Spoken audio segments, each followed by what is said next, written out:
ডাকসুতে elected হওয়া বা নির্বাচিত হওয়াটাই মূল সাফল্য না। মূল সাফল্য হচ্ছে যখন আমি যে ইশতেহার দিয়েছি বা আমি যে স্বপ্ন দেখিয়েছি, যারা আমাকে ভোট দিয়েছে বা দেয়নি বা দিতে চেয়েও দিতে পারেনি তাদেরকে, সেই যে স্বপ্ন দেখানো, সেই স্বপ্নটা যখন আমি বাস্তবায়ন করতে পারবো, সেই প্রত্যাশা এবং প্রাপ্তির সমীকরণ যখন আমি মিলাতে পারবো, তখনই আমার মূল সাফল্য। এই যে আপনার ইসলামী ছাত্র শিবির আজকে যে আয়োজন করলো, যারা ইলেক্টেড হয়েছে কেন্দ্রীয় ছাত্র সংসদগুলোতে ডাকসু, চাকসু, ডাকসু, জাকসু ৪ টি বিশ্ববিদ্যালয় বিভিন্ন প্যানেল থেকে কিন্তু ইলেক্টেড হয়েছে।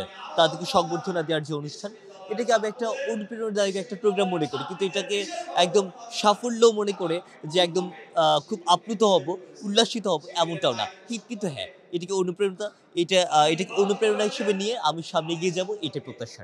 অনেকের সাথে দেখা হয়েছে, কুশল বিনিময় করলাম, ভালোই লাগছে এবং দাওয়াত পেলাম অনেক জায়গায় যাওয়ার। এখন পর্যন্ত আ রাকসুতে যাওয়ার দাওয়াত পেলাম এবং জাকসুতে যাওয়ার দাওয়াত পেলাম। চাকসুতে পেয়েছি। কিন্তু চাকসুতে আরেকটু মনে হয় দাওয়াতটা বেশি পেলে ভালো হয়। কারণ আমি কোরাম করছি না, বাট চট্টগ্রামের মানুষ যেহেতু রাঙামাটির মানুষ, আরো বেশি দাওয়াতটা পেলে সামনে যাবো ঘুরতে।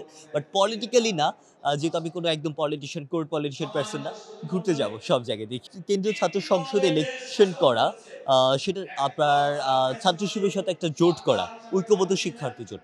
আমার নিজেরও একটা স্বাতন্ত্র্য আছে। তাদের সাথে আমার বোঝাপড়া ভালো এবং আ যেখানে আমার দ্বিমত হচ্ছে সেখানে আমরা সেগুলো সলভ করছি।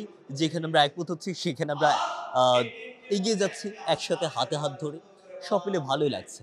দেখা বলতে কি যে যতটুকু দেখার ততটুকুই দেখছি। একদম খুব বেশি গভীরে গিয়েও না, খুব বেশি দূরে থেকেও না। যতটুকু একসাথে কাজ করার জন্য যতটুকু দেখা দরকার ততটুকুই। প্রতিক্রিয়া বলতে গেলে আমি এনজয় করি, টু বি অনেস্ট, হ্যাঁ? আ অনেকে অনেকভাবে অনেক ব্লেমিং দিবে, অনেক কিছু বলবে। কিন্তু এগুলো এতটা বেশি পাত্তা দিই না। That's it.